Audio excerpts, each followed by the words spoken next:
तारीख थी 7 अक्टूबर 2023। वो एक शनिवार की सुबह थी।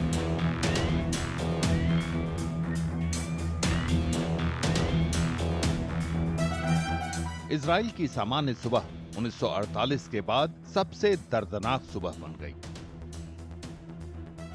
अंधाधुंध गोलीबारी, कान भेदती सायरन की आवाज और हर ओर अफरा तफरी।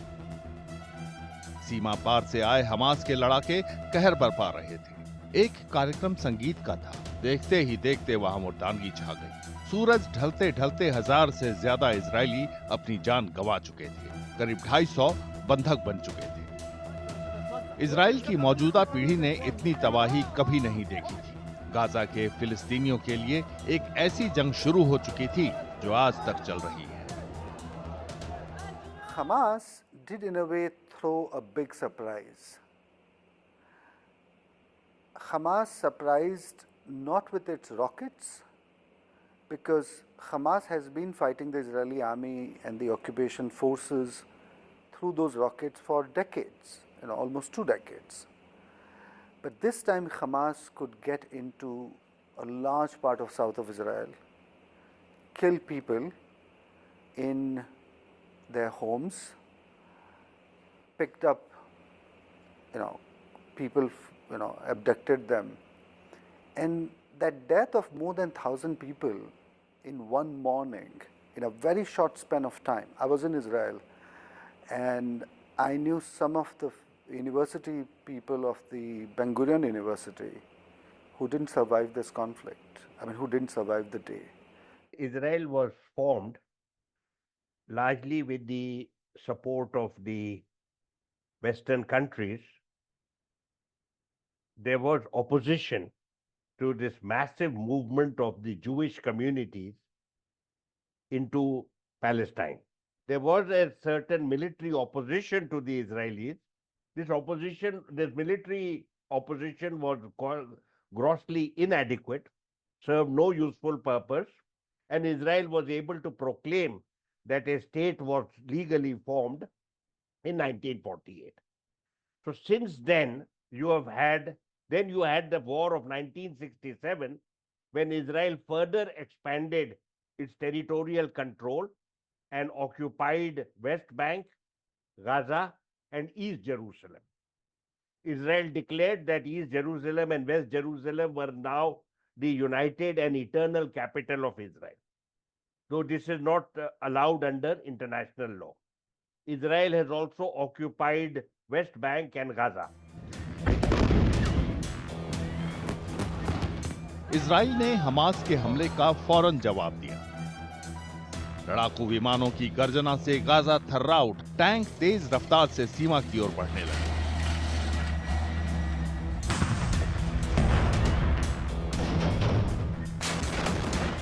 फिलिस्तीन को भारी नुकसान झेलना पड़ा। गगनचुंबी इमारतें खाक में मिल गई।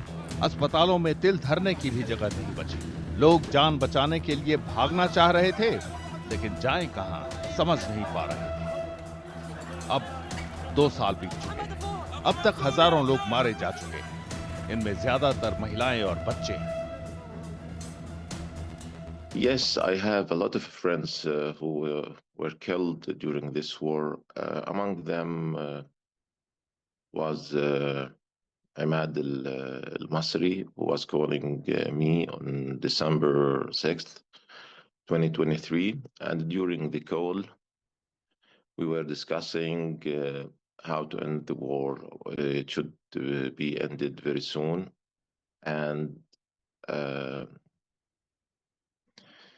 all of a sudden, he's gone. He were bombed by an F-16 airstrike, and he was killed, he and his daughter. His daughter was in the age of my daughter. जब इजरायली सैनिकों ने Gaza पर धावा बोला तो नाकाबंदी कर दी गई।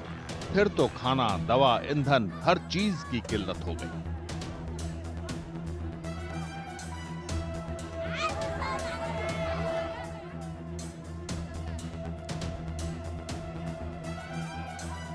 the market is completely empty. I mean, to just give another example, one of our staff went around to look for water bottles. There was completely no supply. He only managed to kind of get only 5 liters of water bottle. Even one of our survey that we actually conducted among our staff, even our staff have lost 10 to 15 kgs in the past months. So that shows it's not only our patient, but also our caregivers also being equally affected, because literally there is no any supply existing in the market.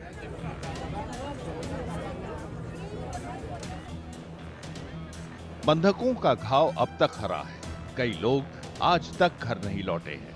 इनमें सिर्फ Israeli ही नहीं, दूसरे देशों के नागरिक भी हैं।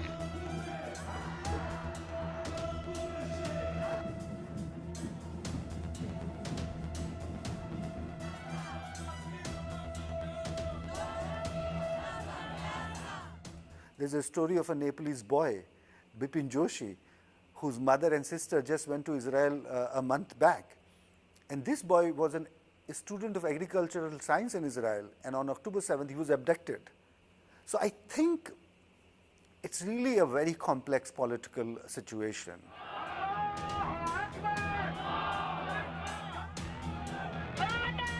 Gaza में मौत के तांडव और विनाश लीला का विरोध दुनिया भर में हो रहा है। राजनीति का रुख बदल रहा है। ज्यादातर देशों ने फिलिस्तीन को मान्यता दे दी है। इस साल संयुक्त राष्ट्र में नेतन्याहू के भाषण ने भारी संख्या में लोगों को लामबंद किया है। ये इजराइल के अलग थलग पड़ने का साफ संकेत है।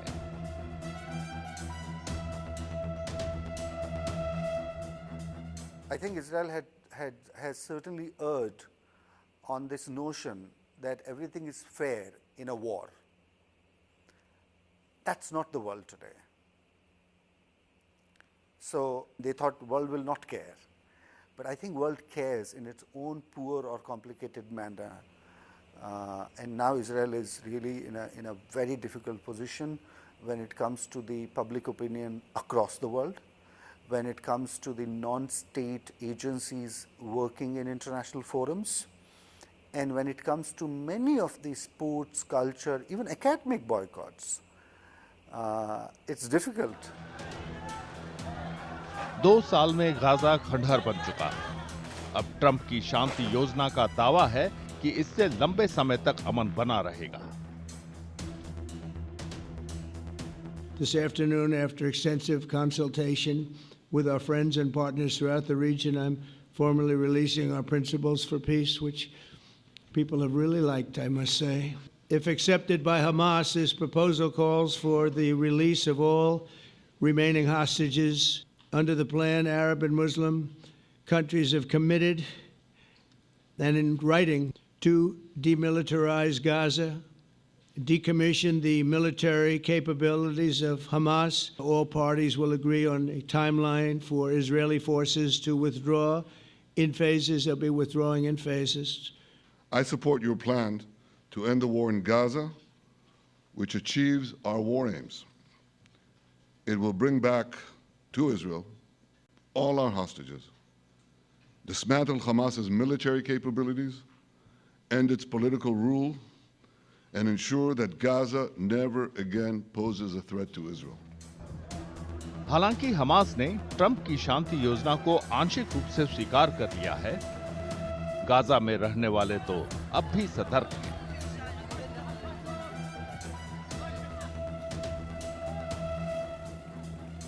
Unfortunately, we have a very bad experience with the Israeli governments because they do not comply with the agreements and the peace accords that were signed before. I think they will committed to the points that will be for the benefits of them, but for the withdrawal in Gaza and making free access of humanitarian aid, I think they will start to put obstacles as they usually did in the past, unfortunately. 7 अक्टूबर 2023 का दिन भयावह था। डर है कि इसका असर कई पीढ़ियों को अपनी आगोश में लिए रहेगा। इजरायलियों को हर वक्त नरसंहार और अपहरण का डर रहेगा। ये भी डर होगा कि उन्हें अमन बहाली की भारी कीमत चुकानी पड़ेगी। दूसरी ओर फिलिस्तीनियों के लिए बमबारी से तबाही, भुखमरी, सम्मान, अपनी मातृभूमि से प्रेम और इन सब से बढ़कर एक सामान्य जिंदगी मायने रखती है। लिहाजा सवाल वही है, क्या कभी धरती के इस हिस्से का दर्द दूर होगा? क्या यहाँ स्थायी शांति होगी या सिर्फ यादों और शोक का बोलबाला होगा? लोग युद्ध और शांति के कयासों के बीच झूलते रहेंगे।